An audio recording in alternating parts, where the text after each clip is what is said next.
Welcome again, everybody. My name is Eva Jackson, and I'm Managing Director with ICLEI Canada. I'm really excited to be hosting this webinar today. And as we're getting started, I just want to remind you that the webinar will be delivered online in English with an option for simultaneous translation. If you would like to use that translation, my colleague Adrian Kotler can explain the nuts and bolts of getting into that. Yeah, hi everyone. It's good to see so many people who are participating. As Eva mentioned, the speakers will be speaking in English, but we do have an opportunity for people to access simultaneous translation. So, yeah, les intervenants s'exprimeront en anglais, mais une traduction simultanée vers le français est disponible. Pour accéder à cette traduction, utilisez le code QR à l'écran ou cliquez sur le lien que j'ai inséré dans le chat. And if you have any issues, s'il y a des problèmes, just write in the chat and I will be monitoring that throughout the session. Merci. Thank you, Adrian, for that AV tip.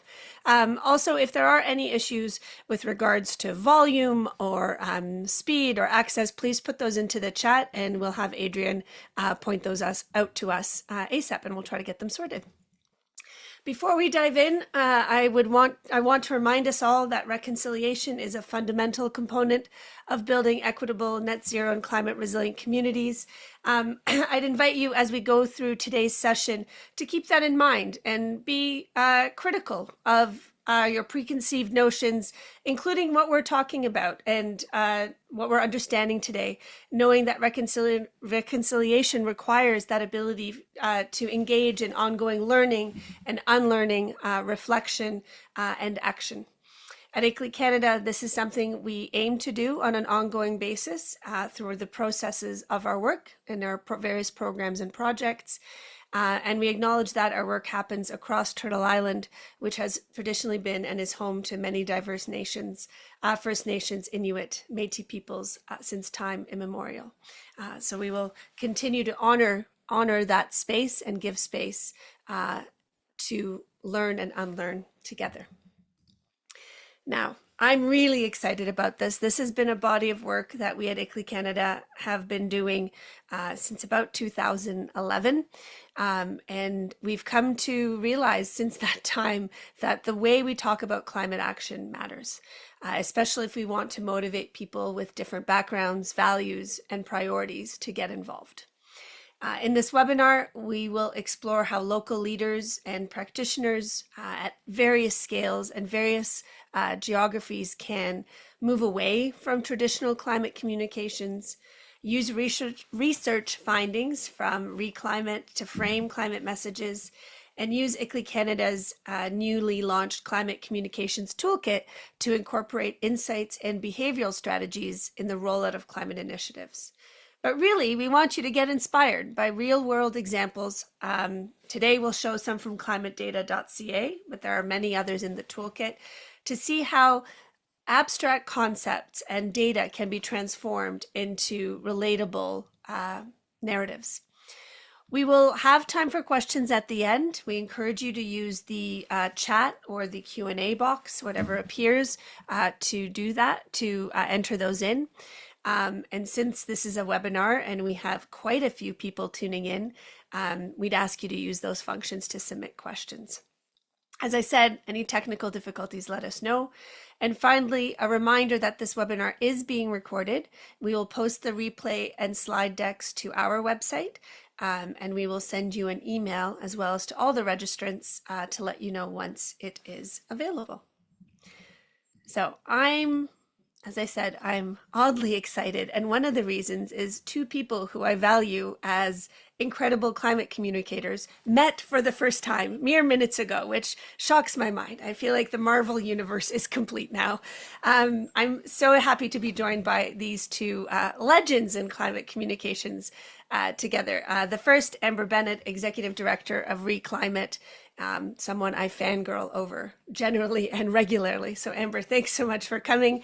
But your bios, in the eloquent way you've written them, are in the chat. I'm going to introduce you in my heartfelt, excited way. So forgive me for that.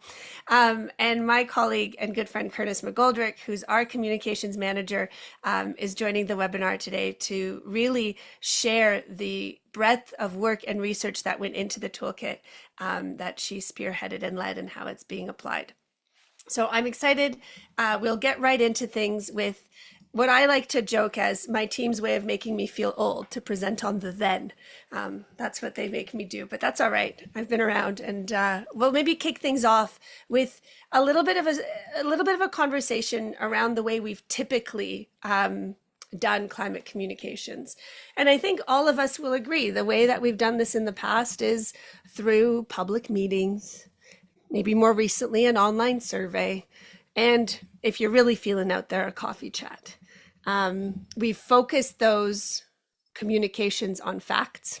We've posted countless charts and graphs and put numbers and data and presented really logical reasons why people should act on climate.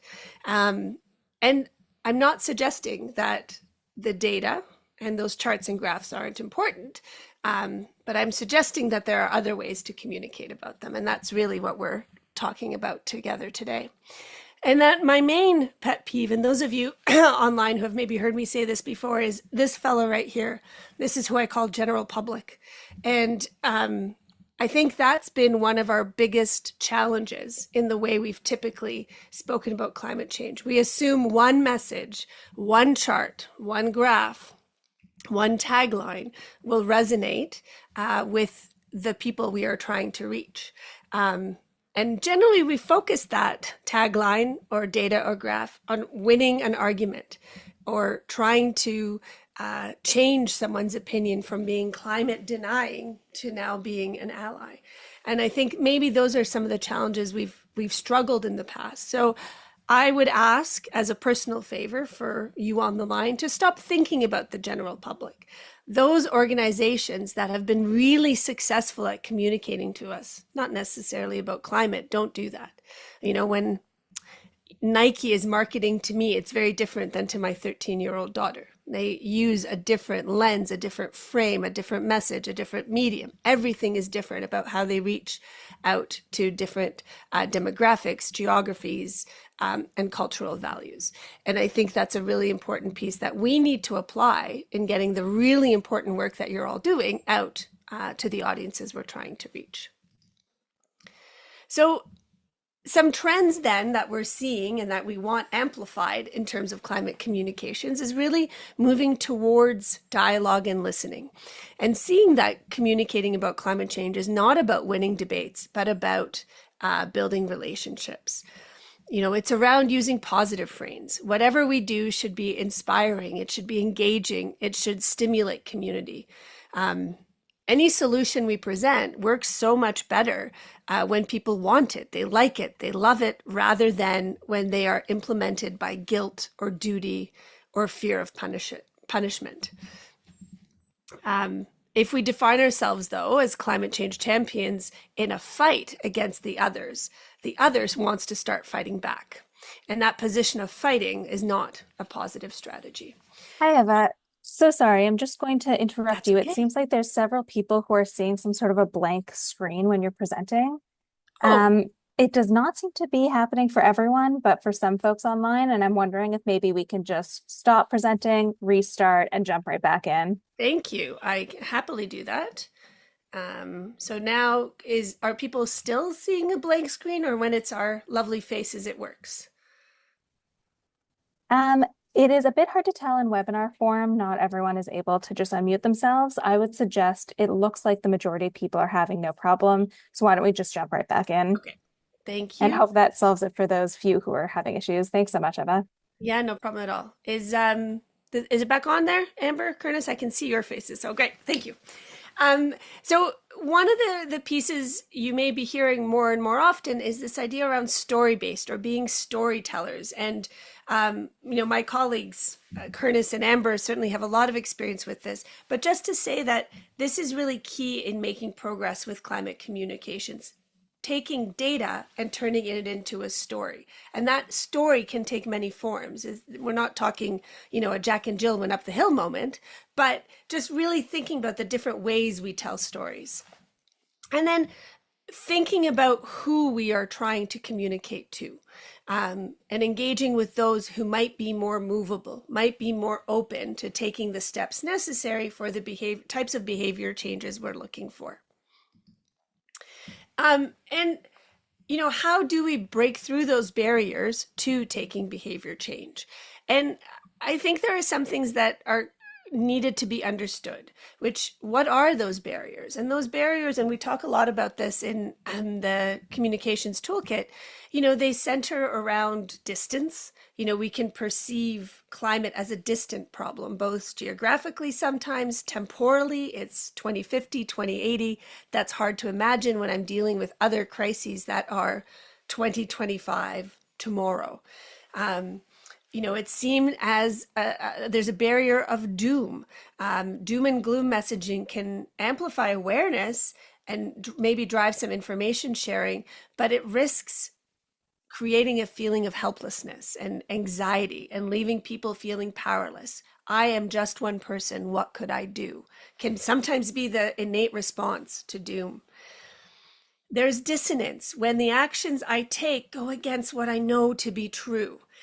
People act in this way quite often, that our actions don't match our values or our priorities. And that's another barrier that we need to break through.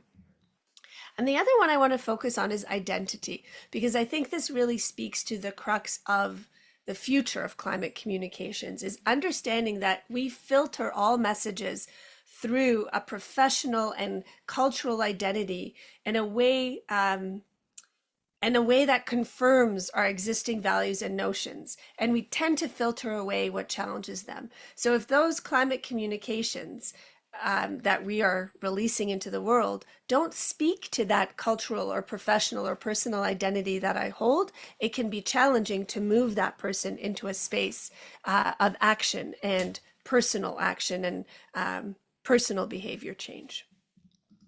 And so the last thing I'll end on before handing it over to you, Amber, is just that climate communications need to generate feelings and emotions. And this circle here is just a really, I think, illustrative way to say that, yes, there are, these four central emotions we can easily articulate: anger, sadness, fear, positivity. But there's a wealth of emotions behind those that we can tap into and harness and make sure that we're at least cognizant of, that our messages fall to people that fall within this wheel somewhere, as we all do. So it's really not enough for people to know about climate change. They also need to care about it. They need to be motivated, and they need to be inspired to take action. And that's where these emotions come into play. And they really do play a central role in how people respond to climate messaging and whether they will take action or not. We want people to hear messages that make them feel emotions that encourage them to take action and not fall into that anxiety and self-doubt space that some of the doom and gloom sits on. So I'll leave things there. I will stop sharing my screen. I thank you for your attention. I'll hand it over to you, Amber, and then we will continue on. Hopefully you have no blank screens appearing for folks. Maybe that was just a me problem.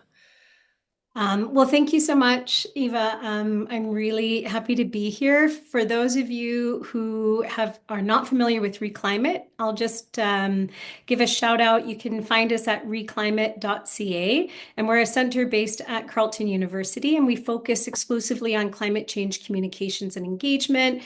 We offer training, strategic services, guidance, and some research like the work that I'll be sharing with you today.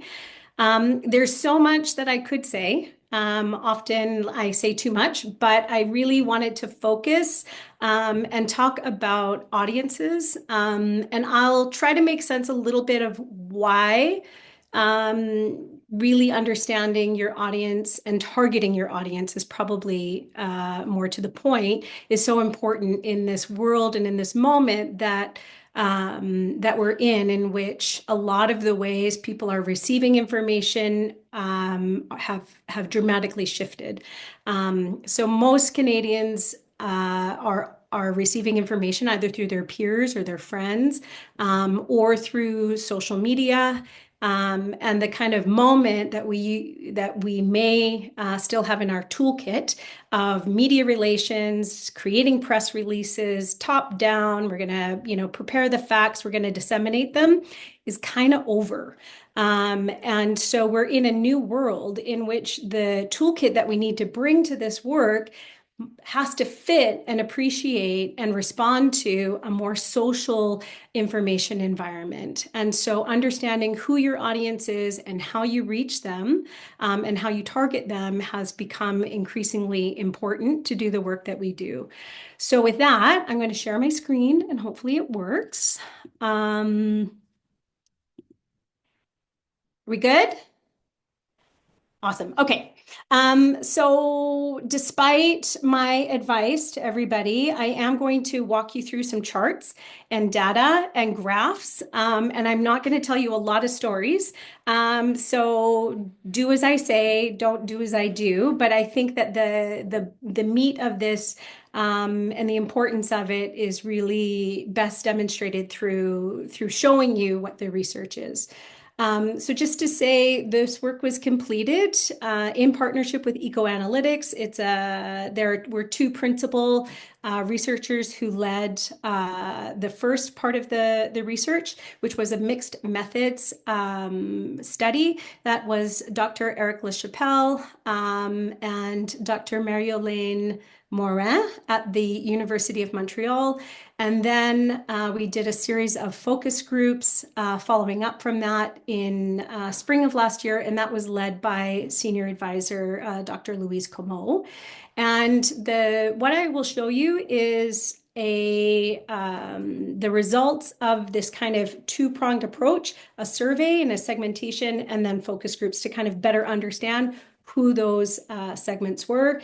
This is really a segmentation not on demographics. So it's not going to be super helpful if you're thinking about this through a lens of women aged 45 to 55 who work in this particular area.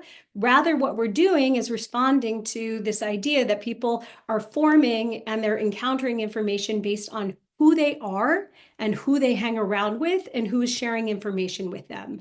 What is the kind of information bubble that they exist in? And so the segmentation is a values-based segmentation. It's looking at political and social values. It's looking at emotional responses, and it's looking at beliefs and behaviors related to climate change. So the survey was robust. I think there's about 6,000 in the initial sample, which is like pretty good.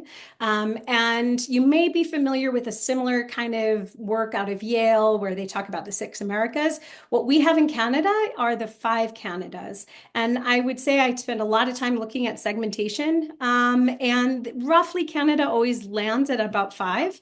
And so in this case, what you can see is that there are 2 groups on either end.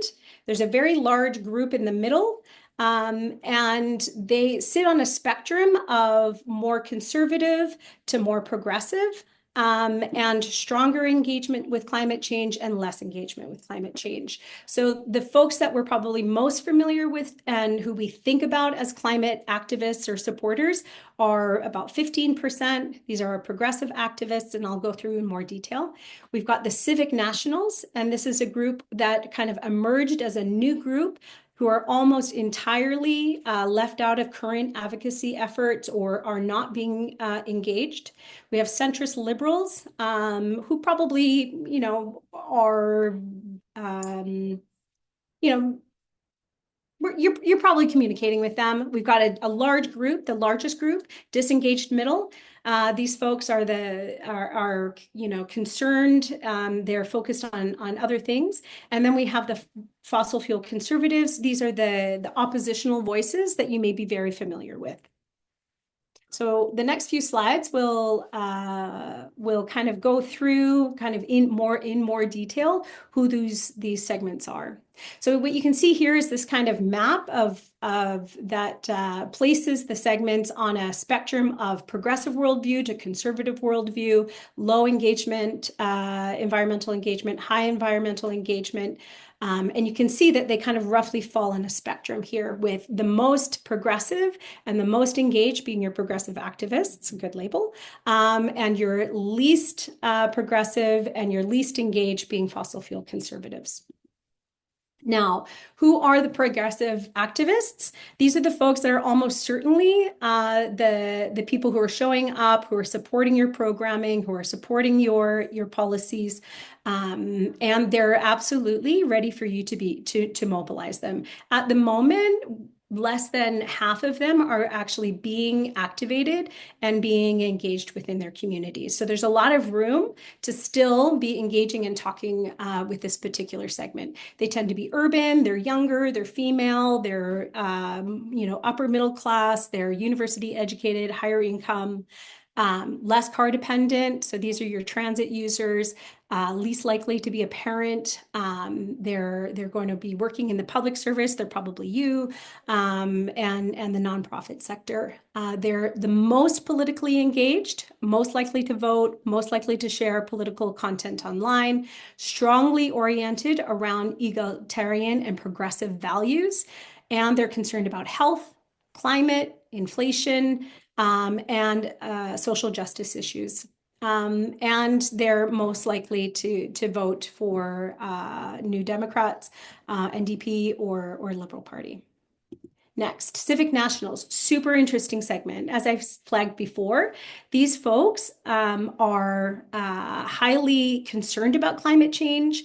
They're willing to be engaged, but we're almost certainly not talking to them in the way or they're entirely missing from our current climate communications efforts. They tend to be older, they're women, they're lower to average incomes, they're high school educated, community minded, and they really value service to others. And they're often in, they're spread across the geographies, but they're car dependent. They enjoy outdoor activities. Think of these folks as your hunters, your fishers, your hikers, your gardeners. These people are really connected to nature in a way that is entirely different than than our urban progressive activists that we've talked about. They're moderate, they lean center to right. They hold conservative worldviews, particularly conservative social values, but they're very progressive on environment. Their concerns around affordability, inflation, health, hate, misinformation online. And they're almost entirely, we're almost entirely not talking to this segment at the moment. So civic nationals, and they're 20% of the population. And they're ready to be engaged. Next, centrist liberals. This is not a particularly remarkable segment, I would say. It's like they're gender balanced, they skew towards higher income education, et cetera. What makes them different is that they are very interested in a technological or an economic conversation. So these are the folks who want to talk about jobs, about renewable energy as an economic opportunity. They are they're concerned about climate change, but they're also concerned about health, inflation, et cetera. Disengaged middle. And so this is, I think, important because it's the hardest group to reach. These folks are concerned and are occupied by other issues. They are center to center right, but they're less likely than our civic nationals to be kind of conservative. They're concerned about health, inflation, and they're less likely to be in the public sector or to belong to unions, and they tend to be fairly religious. So in many ways, the kind of information bubble that they're in, we are not breaking through into that segment. And then finally, we've got the fossil fuel conservatives, which I want to point out, the most important thing from my perspective is they're 15% of the population. They're less than 15% of the population. But so often we are shaping our public engagement responses in a way to respond to the oppositional the threat of opposition or the disruption of opposition, and they have an outsized share of voice in the conversation, but they're only 14% of the population. Tend to be more rural. They tend to identify as male, more likely to be white, car dependent, and they're very politically engaged, and they're concerned about globalism, threats to Canadian society, etc. So I want to say that there's much more detail. We've got lots of resources that will give you all of this and more. But that's kind of like a quick sweeping walkthrough who the 5 Canadas are. Now, I think it's important to say that the segments themselves, and I guess for the people on this call, are highly predictive of policy support. So you can see, kind of going from left to right, the progressive activists are most likely to support progressive climate policy. Fossil fuel conservatives are least likely, rather. Again, I think it's important to note that almost all segments do belong or do care about climate change. Again, your progressive segment is most likely to be concerned about climate change, but look at the Civic Nationals. Like, they're not that far behind, and we've entirely left them out of the conversation, or we're not talking about this topic in a way that really resonates or responds to what they care about.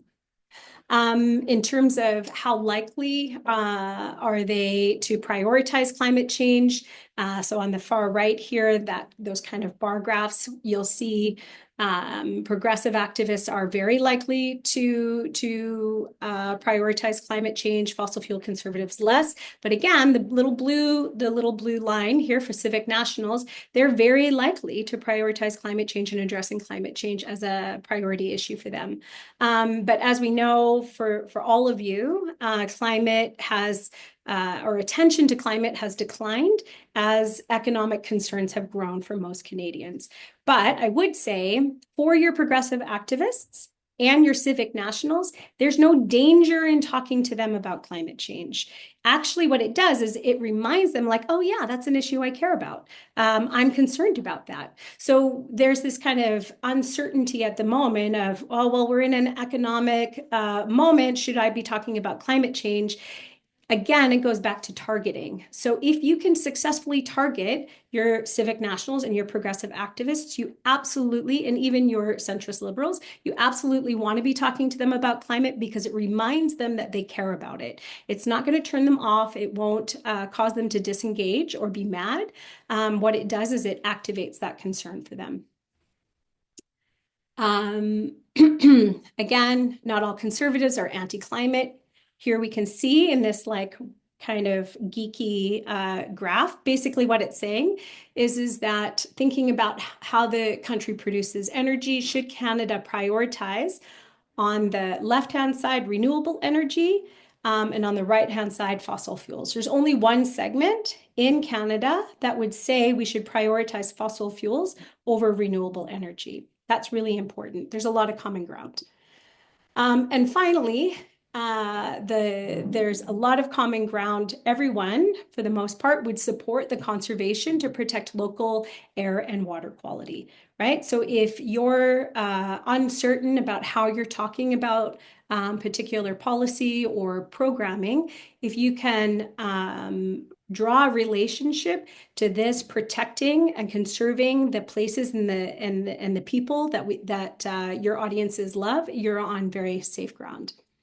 Finally, and this speaks to kind of the point I made earlier, which is around the fact that we are in a social information environment. We have moved past this point in which people are receiving information from governments, media, trusted institutions, And that has shifted almost entirely to friends and family. So that not only are people receiving information from friends and family, but they trust their friends and family just as much as they might another expert. So whether or not you trust a scientist or your friend or your family, it's almost on parity now. And that started shifting about 10 or so years ago. And then this is almost the end of my slides. This is just a chart that's showing who are people most likely to trust in this conversation. And it points to who are the messengers that we want to be activating and we want to be working with. So again, friends and family, right? We're in a social, almost all segments. You can only see a few of the colors. That's because they're all clustered, is at the top. But doctors and health professionals. So thinking about a healthy environment, clean water, clean air, and who's well positioned to talk about clean air and clean water are doctors and health professionals, right? It's like your community health or your environmental health is linked to your health. Very powerful framing. Next, we have scientists. Again, fossil fuel conservatives, not so keen on scientists, but your progressive activists, very keen. And then it goes down from there. So again, this is all available to you. So just to recap, your progressive activists, those folks are ready to be mobilized. They're often speaking to friends and family, and they are very activated by fairness, about climate change, exacerbating inequality, social justice messaging. Civic nationals are open to being mobilized. They are also speaking to people about climate change. They're motivated by national pride. They want fairness. They want to preserve Canadian values. And these are your hikers, your gardeners, etc. Centrist liberals are kind of open. They're not talking about climate change a lot. They're really motivated and get excited about technology and innovation and growth. And then your disengaged middle. These people are almost not at all speaking to friends and family about this. They're probably might be willing to be engaged, but they're really hard to reach is the key point. So I don't know where I am in time. Should I stop? You're right about on time. So Okay. maybe we can and then pick some things up during some Q&A at the end. Okay, sounds good. Well, thank you. I hope that was okay. Happy to answer questions and get into more detail. And thank you. Thank you so much, Amber. Maybe as Curtis is sharing, I will just go off script a little bit. Just ask you to reflect on. There was some comments when you were talking about, the less than 15% of the fossil fuel conservatives. Some folks pointed out that those are the individuals with power and money. So maybe just a very quick reflection on that dichotomy of small but mighty, Yeah. minority but loud, kind of Yeah. a reflection on that. Yeah, well, I think there's two things that come to mind, having not thought deeply on this specific question. Two things I would say is around social norms. And the second is around targeting, right? So it's important what we find, and we do lots of tests online and, without, targeting online and advertising and things like that.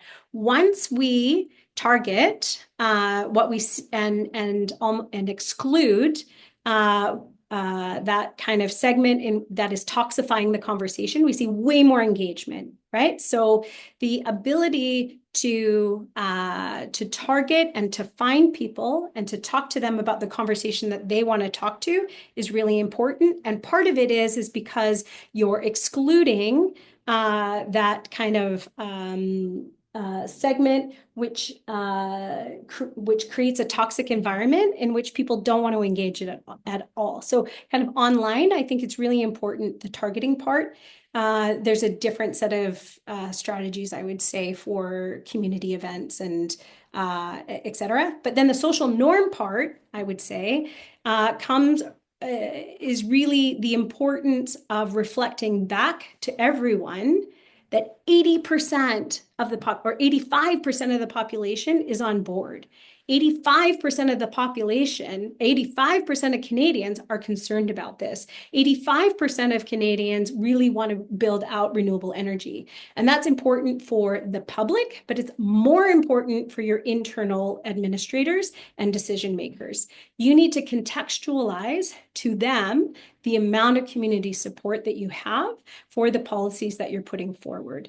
And you need to prompt them around the types of strategies that they're likely to see from oppositional groups so that they're prepared and they're primed when they encounter it. It's like, oh yeah, right. They told me that this is what was going to happen. So I think that those are the two things: social norms and targeting. Thank you for that. And what a wonderful segue, I think, Curtis, into what you're talking about, which are some of those strategies to address. With that, I'll hand it over to my colleague, Curtis McGoldrick, to share how to go from meh to motivated, which I very much enjoy as a title. Thanks, Eva. And so wonderful to hear Amber and the research that's coming out specific to Canadian audiences is so helpful. There are a lot of questions coming up in the chat and the Q&A, so I'm going to try to make this really quick. So I might skip over a few of the slides because I'd love to make sure that we have time to get to some questions and answers at the end of today's webinar. So I'm just here to talk about our Climate Communications Toolkit. And this is a toolkit that was developed through the Ontario Resource Centre for climate adaptation in the Great Lakes and in Ontario, ORCA. I think I just said that acronym wrong. But it's an expansion of the work that ICLEI Canada has been doing for the past decade plus on climate communications. And it's really about taking insights like what Amber was just sharing and what Eva was talking about, and then integrating them into the rollout of climate actions. So really integrating them into implementation, using those insights to garner support. And in particular, the toolkit was developed to help really motivate action and get those people that might fall in the different 5 Canadas, or maybe 4 of them. We don't necessarily need to focus on the fossil fuel conservatives if we want to really make things happen, but how to get them engaged, motivate them to take action. And what we do in this toolkit is we have 3 main resources. So there is a playbook that introduces actionable approaches and behavioral strategies to really motivate action. We also have 30 case stories that complement the playbook and show how behavioral strategies can be used in real examples.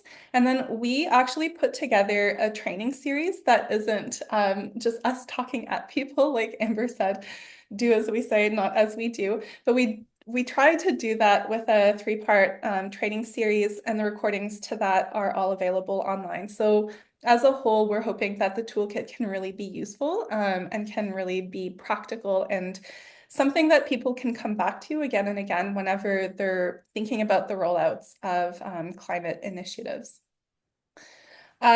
Just really quickly here, and like Amber and Eva have talked about, the central component of the toolkit and encouraging action or using communications to support action is really, you need to know who you're talking to before you do anything. You need to know what you want to say, but you really need to know who you're talking to. And again, getting really targeted with your messaging and also the delivery, the channels that you're using. Like Amber said, if people are really listening to family and friends or doctors, really understanding, okay, how do I connect with that specific audience? Who are people I can partner with, trusted messengers, organizations, and partners? And it's far more effective to get as targeted as possible, especially if you want someone to take an action. And we talk about how to do that in the toolkit. Here, what I'll say about the audience is it's really, really helpful to use research like what Reclimate is doing. There are other public opinion research resources that are available in the Climate Communications Toolkit under more resources, as well as Reclimate's work is in there as well. And then just to mention that you can talk to people too. You can engage with the people that you want to have take part in climate action. And there's different ways to do that. And sometimes you can get a lot of great information and kind of fill in some blind spots. So I'll just say that the audience section of the toolkit is in the playbook on pages 19 to 21, if anyone wants to go and dive right into that. And then here, just really quickly, a few ways you can think about your audience when it comes to climate communications that can be particularly helpful. So level of climate concern, how concerned are they? If they're not very concerned, is there a way to think outside the climate box and find another point of entry? Worldviews, a lot of the work that Reclimate is doing is extremely helpful for doing that. And how can worldviews, identities inform how you engage with people? What do they care about? What are their priorities and concerns? Climate change affects everything. And so you can tie back messaging and communications with things that people already really care about. With civic nationals, Amber shared a lot of different ways we could already start doing that. And then the next part I wanted to touch on really briefly is just introduce this idea of a communications journey. Once you know who you want to talk to and what you want to say to them, you want to get your message to the audience. Again, thinking of that targeted messaging. And using a communications journey can be a helpful way to do that. You don't only want to think about who you're talking to, your audience, but you also want to think of where are they on the journey? Are you talking to them? Are you telling them about something they know nothing about, in which case you have to build awareness and start with the awareness phase? Or do they already know? And are they already primed to take action? In which case you can focus on the buy-in phase or the action phase. So this can be another helpful framework to layer on top of audience to get even more specific with what we're saying to people. And for this, if you want to dive into that, it's on page 14 to 34 of the playbook. We also dive into it in week 3 of our communications training. So if you want to go and look at the slide decks for that particular week or watch the recording, that's available as well. And then finally, coming back to this idea of communications needing to bring feelings, it's not about facts and information.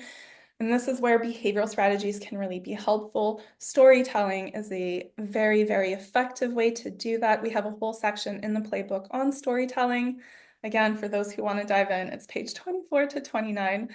And then there are all sorts of other behavioral strategies that can be used to support communications. This isn't an extensive or an exhaustive list by any means, but here are some starting points that you can go to.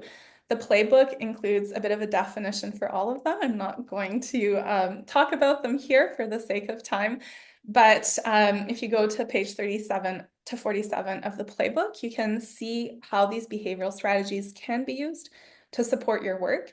We also have case stories for each of these behavioral strategies so that you can see examples of how they have been used by folks in the real world. And then finally, I want to say that climate communications needs to be approached as a conversation. This is something that we've been saying for a while. And we need to talk to people about things that they're interested in. There's no sense in making things hard when so many things that people love and care about are affected by climate change. So finding that common ground. Again, Amber talked about there is a lot of common ground and there are so many entry points to talk about climate change and engage people. So let's have a conversation. Let's talk to more people about it. Let's hear what they have to say. And an invitation to be responsive. So avoiding that, just talking at people, but listen to what they care about, listen to what they resonate with. And then treat this as a communications journey for year 2. What assumptions are you making? How can you test different things? What's working? What's not working? Seeing this as not something so static. Again, I'm thinking back to what Amber said about the days of media releases and plans that we can just follow are gone. We really need to be more dynamic with how we do climate communications. And so with that, I would encourage you to check out our toolkit, download the case stories and watch the replays. And I will end this share so that we can share a few examples and then get to some questions. So thank you. That's my cue to get my desktop sharing again. Click there. Wonderful. So when we originally planned this webinar, we weren't yet in a federal election period.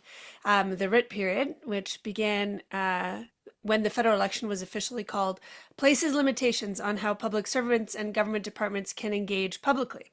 As a result of that, some of the government speakers who were originally scheduled to join us aren't able to participate today. Instead, Curtis and I will do our best sharing examples of how climate communications can transform abstract or technical concepts and data into relatable narratives, something that we've collaborated with many different people and organizations to achieve. So we hope you'll kind of look at these as examples of the things that Amber and Curtis and I were speaking about the theory of doing. So we will... There we go. And to create a society that is resilient to climate change, Canadians need access to robust climate projections, especially those related to extreme weather events. For example, future climate conditions must explicitly be considered in the design and planning of infrastructure to adequately assess risks and vulnerabilities, as we know, as that is a really necessary part of implementing the solutions that are climate ready and climate adjusted and ultimately will build resilience. There are many organizations that are working to provide that information. The Canadian Centre for Climate Services with their portal climatedata.ca and various regional climate service providers. We saw a presentation that included ORCA, the Ontario Resource Centre for Climate Adaptation, Climate Atlantic, Climate West, that is collaborating on work with ReClimate right now in this space, and the Pacific Climate Impacts Consortium, along with Oranos in Quebec, are all working to make climate data more meaningful and actionable. There's a lot of great work happening to increase awareness and access to existing climate information, to provide support for incorporating climate change data and considerations into decision making, and to engage directly with users to understand their needs. But all of that needs to continue. And, why in this presentation are we focusing on climate data? Communications, as Curtis was saying, can support across all parts of a journey, from that awareness raising piece, and in this slide, engagement and early planning, all the way through to identifying actions and monitoring and evaluation.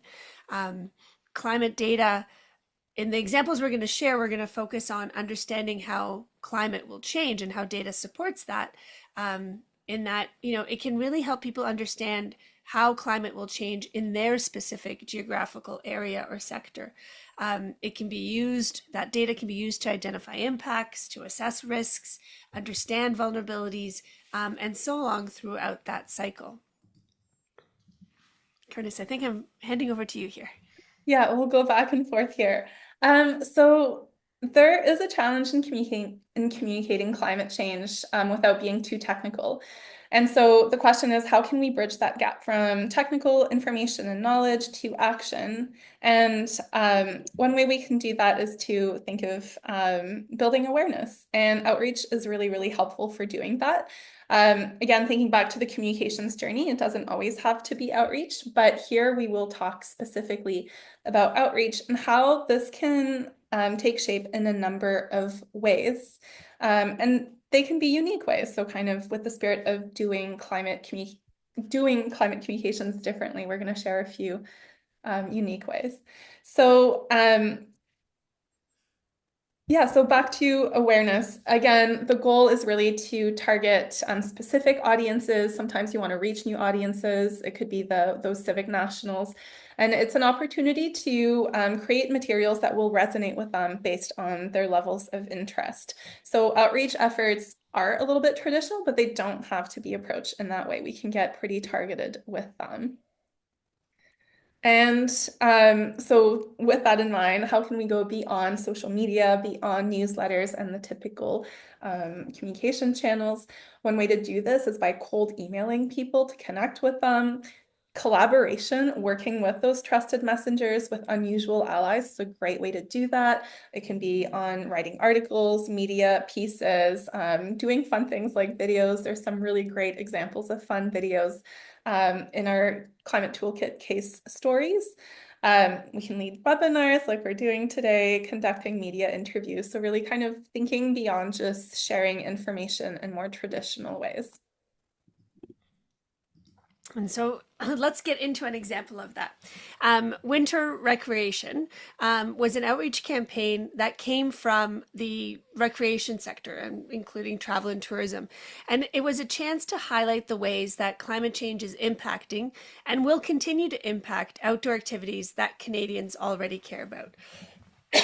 Excuse me, I've been talking a lot. And here's an example of how that data was used in a context from the Canadian Centre on Climate Services.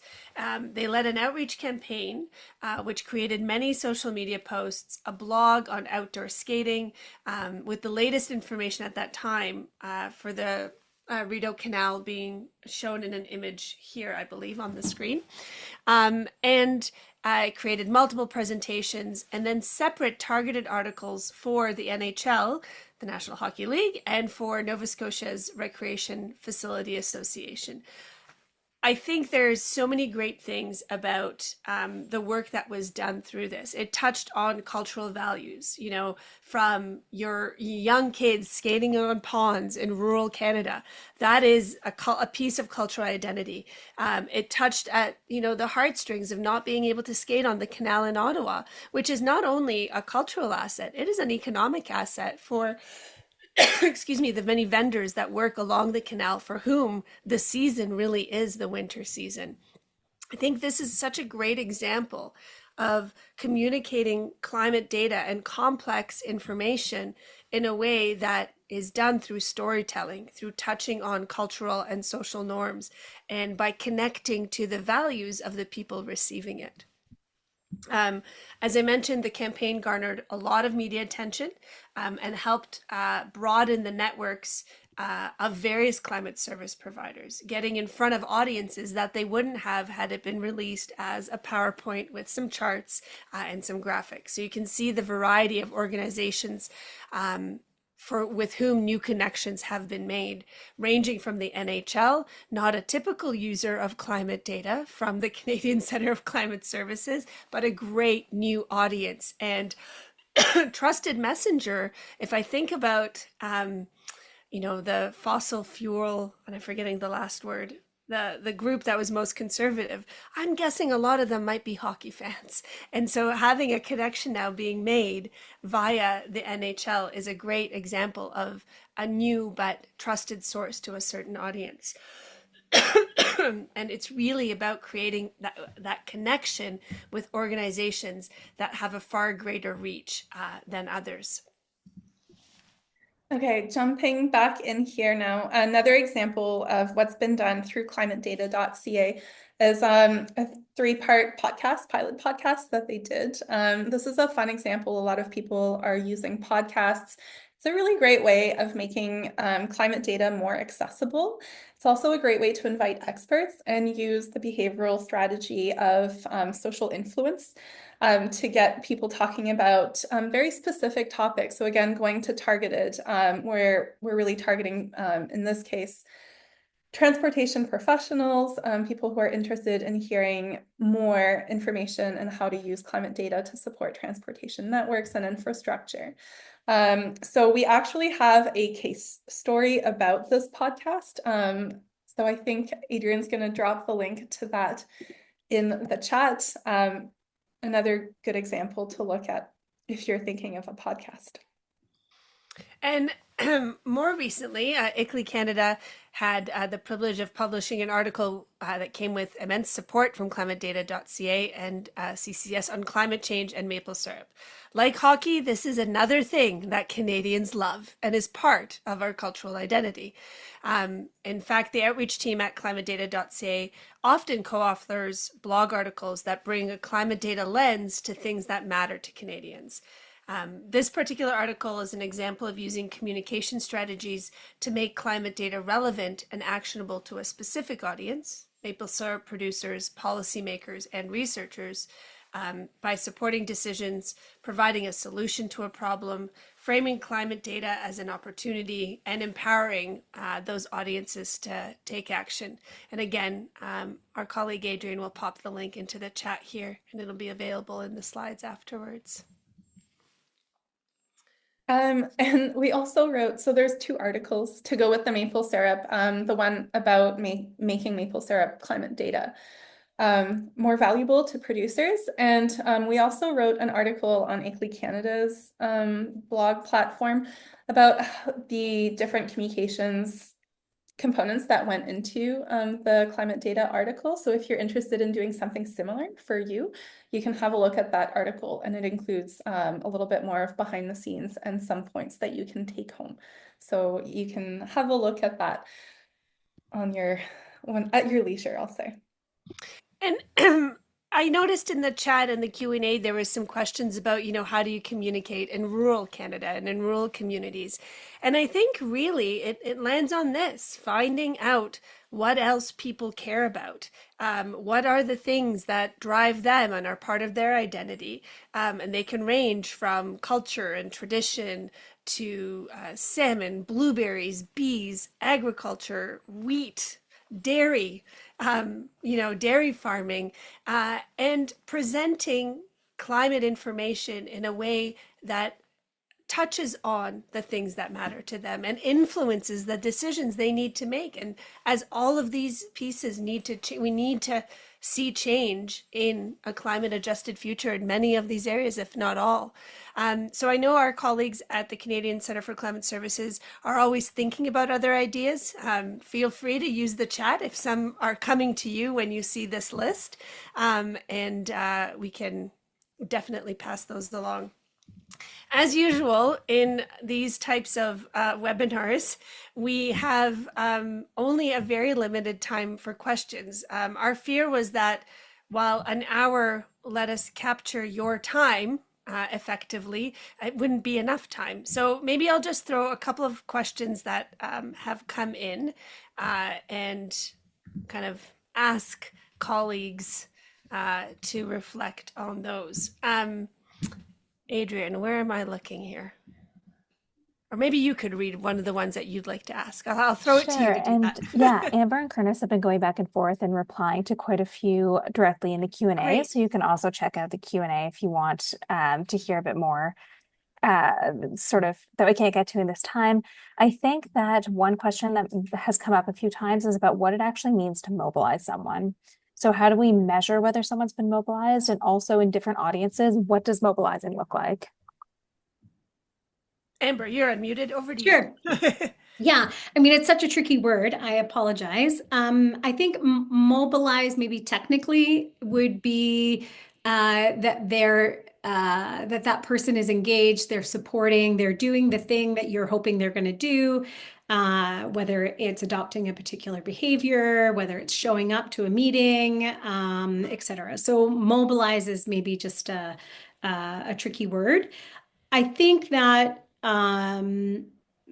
when I answered that question in the Q&A, there was also this piece around what's the differences between mobilizing different segments. And I guess maybe just to underscore the point here that I think the segmentation